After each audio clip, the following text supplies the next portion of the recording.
Hi, everybody. Welcome to the Bridal Council's Meet the Expert series. I'm Rachel Leonard, and today I'm so excited to be meeting with Creative Director Alison Miller-Amanviev, who makes amazing couture bridal and accessories for brides. How are you today? I'm great, Rachel. Thank you so much for having me. I'm I'm so great. thrilled to see you. Hope your summer was going well. Um, so let's just start out with the bride and her veil. I mean, how do you approach it? Why is yours different from the average veil designer? Well, I think our techniques and our fabrications and sort of where we come from is really different. And it's when we have a client in the showroom, it really is, for lack of a better word, a real process of discovery. It's a completely new accessory for most clients, and we have the ability to really customize and work through different elements, different design, almost like dynamics, where we can make something more diaphanous or more architectural, and then you throw in the different laces or organzas and all the rest. You have like a really completely different approach. I think a true couture approach Do to they what I do they you know bring their dresses in, or do they show pictures, or do they start with a veil first? How does that work? We have some brides that actually start from the veil, which is really interesting. They tend to want something, really truly personalized. And then I would say that 80% come with images because they haven't received their gown yet to even bring in. Okay. But we do have brides that'll come in with a gown, and then that's, fantastically easy for us. But if not, we'll often, work something out. Sometimes brides will take a sample to the showroom, to the retailer to try on with the sample or something like that. But Okay. generally speaking, at this point, I can work really quickly off of images. Do you know what I mean? We Yes, can of kind of course. nail it. And what about Mhm. proportion? And I mean, how do you work on that? Do you go to the salon once the dress comes in for the fitting? Doesn't it I sometimes have to have. be adjusted, or you figure that out all beforehand? Like the Usually you length, figure it out. you figure Right. that out before. If we have a final measurement on, where that train is going to be, so we've got that waist to, center back measurement, we can go from there. And it's really more, um, for the bride that wants the veil to be precisely a foot and a half or 2 feet past the train. But we have brides that want, like, they want like a veil to go on forever. So That it's seems sort to of be like like a a big trend. I mean, J-Lo just had one that went on forever, and I can't remember who recently, who it seems to be a new thing going on. So that must give you like carte blanche. That must be an amazing thing to be able to do. yeah, I love it. I just think it's ultimate drama and style, and you can do it in so many different ways. And the other thing is that I just feel like we've lost a little bit the constraints of things having to be like location specific, or your wherever your celebration is going to be. It used to be, well, if it's in a cathedral and you have a long aisle and all of this, but I've seen brides, that are on the beach and they want that really long veil. I mean, it's really interesting. I think sort of, You have to be anything careful on the goes. beach. I know. You would think, The but wind, I just everybody. exactly. I mean, it's your veil would be sort of demanding clearance, right? I mean, it's like no. I love that brides today are really open to the possibilities, and they are kind of claiming, I think, after the pandemic, and rightly so, this very significant style moment, and they're doing it on their terms more than ever before.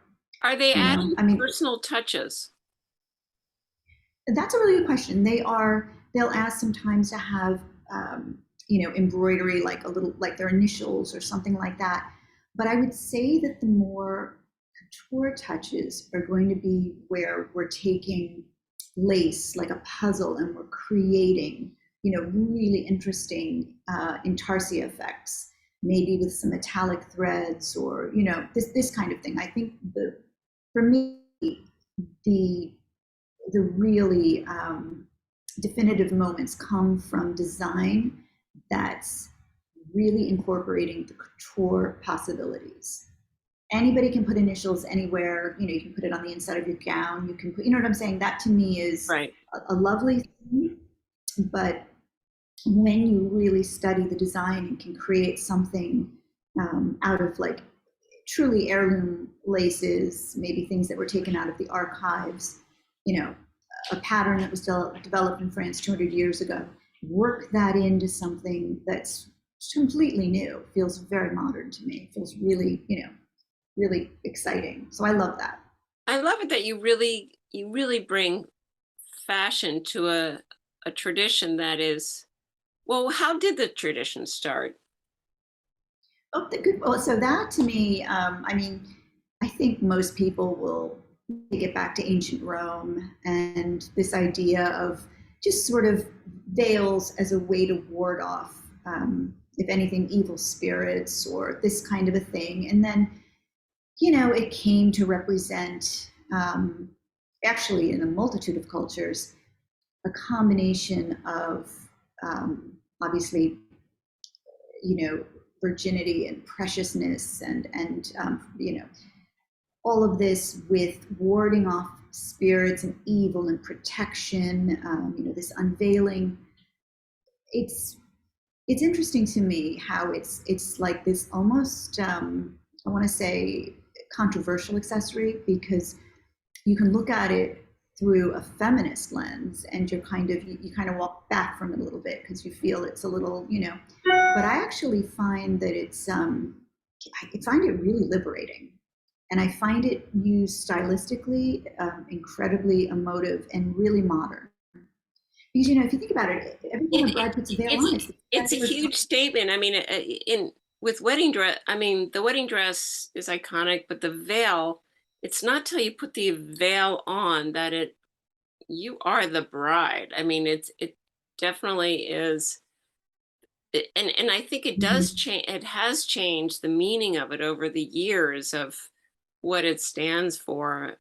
But it's a very interesting. It's a very interesting accessory, and absolutely, I think that's so true. Um, and how long does it take for you to design a veil? Or how long is the process for how long should she wait? Should a woman wait, or whoever, to wear a veil? Yeah, ideally 3 to 4 months. Three We'd to four love to have, months.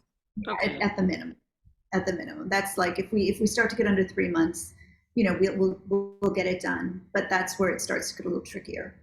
And But the we'll. veils are made in Italy and France. Mhm. Okay. Well, And the lace, say that again. The no, lace. the lace, all, yeah. I mean, that's sort of the one thing the French still do better than the Italians, but the Italians would kill me. But there is nothing like fine French Chantilly lace, really. It's it's singular, Right. Exactly. but it's only, yeah. Are there any special tips you have for brides out there?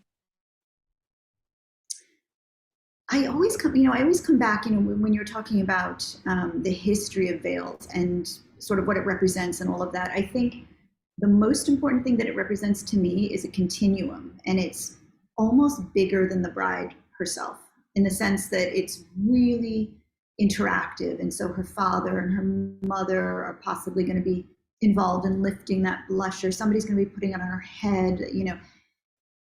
When a bride is thinking about what to do, it's like it is an accessory. It is a piece of, it's a styling tool, and it's a fashion item, but it's so symbolic in a way that I don't think brides can really even perceive until they're in the moment. Even when they're looking through the tool into the mirror, like, I don't think until they're really in the moment that they realize how powerful It and is. emotive it is. yeah, so to sort of think, and like when they walk in, and now they've got, they're surrounded by friends and family, It's an and it's a tearjerker moment. It really is. like that collective gasp you hear, Yeah, everyone, oh my God, there she is.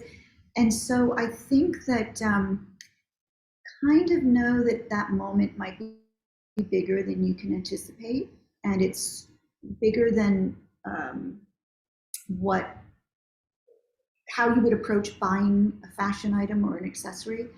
Really be open to the possibilities because there's so many things you can do.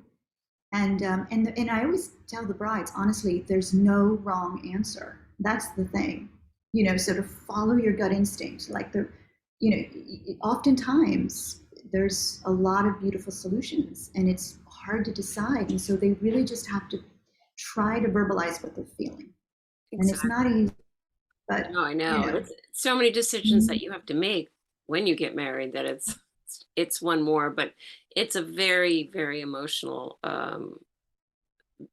piece to wear. Thank you so much. I really enjoyed our conversation today, and I hope you have a great upcoming market and hope to see you soon. I want to sounds thank wonderful. Thanks. everybody for joining us. Thank Yes, you. thank you. Bye bye, Alison.